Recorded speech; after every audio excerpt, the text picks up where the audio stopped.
Boker Tov, mes chers amis, en cette veille de Shabbat Kodesh, Parashat Shemot, et comme vous le savez, on est le 20 Tevet aujourd'hui, et c'est la Hiloula de Rabbi Yaakov Bersera, Zechuto Egen Alenu, ainsi que de la Hiloula de Rambam. Et je me suis dit que c'était une bonne occasion de prendre un petit enseignement, donc en quelques minutes, et de l'un et de l'autre, et j'ai trouvé, Baruch Hashem, une connexion pour faire un petit peu le lien par rapport à deux enseignements qui nous ont livrés. Alors je commence par le Rambam, puisque chronologiquement il a vécu avant, bien sûr. Et dans Hilchot Teshuvah, dans les halachot qui concernent la Teshuvah, au chapitre 5, qui commence ainsi, Reshut lechol adam netunaim ratza le'atot atzmo lederech tova ve'liyot tzadik.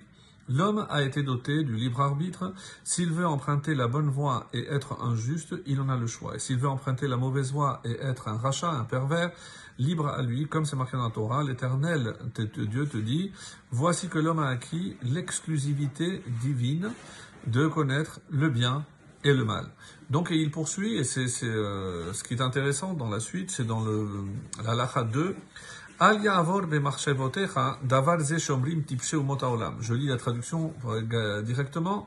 Alors qu'ils ne te viennent pas à l'idée ce que disent les insensés parmi les nations, ou alors rov golme bene Israël, ou malheureusement aussi la plupart des ignorants parmi les Bnei Israël, parmi les enfants d'Israël. Que quoi? Que Dieu prédestine l'homme au début de sa création à être juste ou pervers. Il n'est certainement pas ainsi, nous le savons, puisque dans la Gemara nous dit, dans Nida, qu'il y a un ange qui prend une goutte et qui dit tout ce que cet enfant sera. La seule chose qui n'est pas dite, est-ce qu'il sera Yireh Shamayim, est-ce qu'il va avoir la crainte du ciel? C'est autrement dit, choisir si on veut être un tzaddik ou le contraire dépend entièrement de nous. Chacun peut être injuste, continue le Rambam, comme Moshe Rabbeinu, comme Moshe notre maître, ou un rachat ou un pervers comme Yerovam ben Nevat. Il peut suivre le chemin de la sagesse ou celui de la sottise. Alors il y a plusieurs questions qui sont posées dans le Lechem Mishneh et autres, savoir mais est-ce que c'est la même chose être la sagesse ou la sottise? Est-ce que la sottise est comparée? Oui, parce qu'un rachat, il n'est rachat que parce qu'il a fait les mauvais choix. Et s'il a fait preuve de manque de sens, donc un insensé, donc c'est son manque justement de clairvoyance qui peut l'entraîner à être un rachat. Donc c'est l'erreur de choix. Alors évidemment, comme vous le savez, il y a énormément de questions qui sont posées, mais si l'homme est déjà prédestiné, puisque même s'il ne sait pas, c'est lui qui va choisir s'il va être juste ou pas, mais Dieu sait tout. Donc Rambam, d'une manière magnifique et magistrale, même tous ceux qui vont reprendre à leur compte, donc cette réflexion s'inspire comme point de départ de la réflexion que Rambam donne ici, à savoir que la question ne commence même pas. Pourquoi? Parce que la connaissance de Dieu est tellement au-dessus de l'homme, comme le ciel de la terre, comme le prophète le dit, donc on ne peut pas même essayer d'appréhender la pensée divine.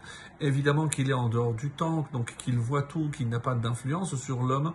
Donc il dit que la question ne se pose même pas, puisque les marchévotes, les pensées de l'homme sont très éloignées de celles de Dieu.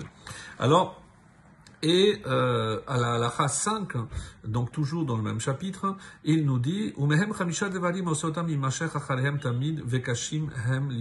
a 5 choses parmi parmi les 24 péchés qui vont malheureusement créer un attrait permanent sur celui qui les commet et qui lui sera très difficile de s'en écarter. Quels sont? L'homme doit donc se garder de s'y attacher, et il s'agit de défauts extrêmement graves. Quels sont-ils? Alors, rechilut, le colportage, le bavardage indiscret, on va dire, la shonara, la médisance, baal chema, la colère, ou baal machashavara, et le laisser aller aux pensées mauvaises, aux pensées lascives interdites. Et enfin, hamitraber la racha, la fréquentation de Rechaim. Et par Rechaim ici, d'après le commentaire, c'est les gens qui sont infidèles à la Torah. Mipene shehu lomed ima asa vehem nirshamim belibo. Et c'est comme ça qu'il dit. Pourquoi? Parce qu'on reçoit leur influence et finalement on est influencé par eux.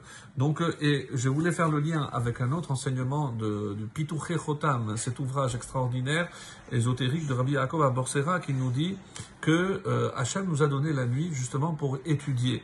Et il dit donc que la personne qui étudie la Torah, surtout la nuit, doit s'abstenir de prononcer des paroles vaines et surtout des discours interdits. Il ne convient pas aux lèvres, je lis son enseignement, qui énonce des paroles saintes de proférer des paroles impures, des impuretés.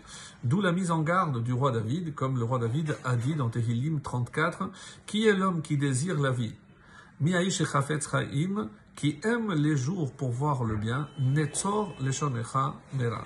Abstiens ta langue de proférer des paroles vaines, mauvaises. Comme la Torah est également connue comme vie, il convient à celui qui veut s'attacher à la Torah de s'éloigner d'un langage mauvais, de peur que son étude n'aille nourrir justement le côté impur, ce qu'on appelle la sitra achara, et soit utilisée comme une arme de destruction contre lui. Donc finalement, le mal que l'on peut proférer par la bouche, c'est un mal qui va nous revenir en boomerang, d'après cet enseignement de Rabbi Yaakov à Borsera, et c'est pour ça qu'il faut toujours, pas que la nuit d'ailleurs, toujours faire attention, extrêmement attention à comment on parle, de parler que des choses pures, des choses bonnes, et on pourra s'attirer que le tov, que le